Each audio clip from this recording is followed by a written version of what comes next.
Today, we're diving into a bacterial infection that is, frankly, pretty sneaky. It's called Granuloma inguinale. And trust me, the story of this infection really highlights a critical lesson in personal health. So let's get right into it. So let me ask you this. How can something that doesn't hurt you, something that's painless, end up causing permanent damage? That's the weird paradox at the heart of this infection, and it's exactly what makes it so dangerous. So what are we talking about here? Granuloma inguinale, which is also called donovanosis, is a sexually transmitted infection. But here are the key words you need to remember: chronic inflammation and scarring. Chronic inflammation basically means your body's defense system is in a constant losing battle, and that long, drawn-out fight is what leads directly to permanent scarring. It's like a slow burn that just causes lasting damage if you ignore it. Now, the bug behind all this is a specific bacterium called Klebsiella granulomatis, and that's actually a really crucial piece of the puzzle. You see, unlike a lot of viral STIs that can often only be managed, a bacterial infection means we have a specific target, and that means we can cure it with the right medicine. Now this is interesting. Where you are in the world really matters with this infection. In places like North America and Europe, it's super rare, but it's a known health issue in parts of India, Southern Africa, and South America. This is actually a huge clue for doctors.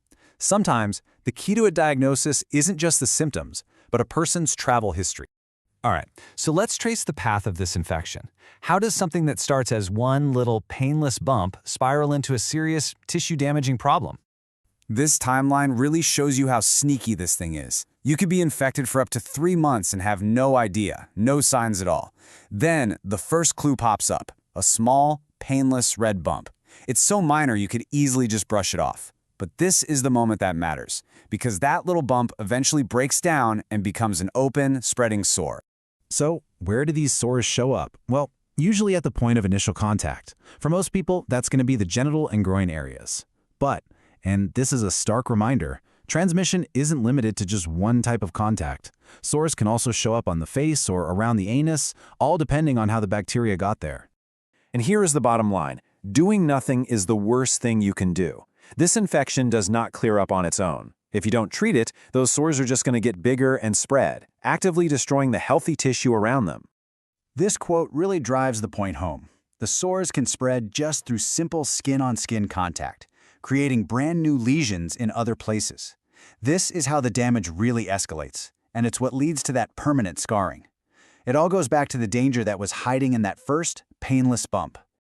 Okay, we've seen the problem, but how do doctors actually pinpoint this specific culprit? That brings us to how they diagnose it. You know, the process for diagnosing this is pretty logical. It all starts with a doctor's suspicion. They're going to look at the sores and ask about your travel history. From there, they'll take a little fluid from a sore, put it under a microscope, and look for the bacteria. And if for some reason there's still any doubt, a tissue biopsy will give them the final definitive answer. All right, so we know how it starts and how it's diagnosed. And here's the good news. There is a very clear path forward for both treatment and prevention. The solution here is clear and it's effective. Because it's a bacterial infection, we can hit it directly with antibiotics. The go-to treatment is usually a course of azithromycin that lasts for at least 3 weeks. But, and this is important, doctors have several other effective options if that one isn't the right fit, which means there's always a way to get healthy. So, how fast does the healing start? The key number to remember here is 7. Within just 7 days of starting antibiotics, most people start to see things getting better. That's a really quick turnaround, and it just shows you how powerful the right medicine can be once the problem's been identified. But the journey isn't quite over when the prescription runs out.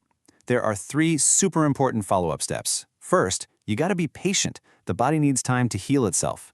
Second, you'll need regular checkups for about 6 months to make sure the infection is totally gone. And third, and this is absolutely crucial, any sexual partners from the last 2 months have to get checked out too. That is the only way to break the chain of transmission. So how do you avoid this infection in the first place? Well, the core strategies are pretty simple and they're universal for good sexual health. Number 1, protection through safer sex practices. Number 2, getting prompt medical treatment the second you notice something is off. And number 3, open, honest communication with your partners. Those 3 pillars are your absolute best defense. So let's zoom out for a minute. What's the big takeaway from this specific, pretty rare infection that we can apply to our health in general? And this right here is the most important thing to remember. While granuloma inguinale itself is rare, its story is a lesson for all of us. The fact that it starts without any pain is a powerful reminder to listen to your body. Any unusual symptom, especially one that doesn't hurt, still needs to be checked out. Pain is not the only signal that something is wrong. So, we'll leave you with this question to think about. The story of this one rare disease teaches us a much broader lesson about sexual health. And it's this: awareness is key. Catching things early is critical, and you should never, ever hesitate to ask for help. Being proactive and staying informed is always your strongest defense. Thanks for joining me.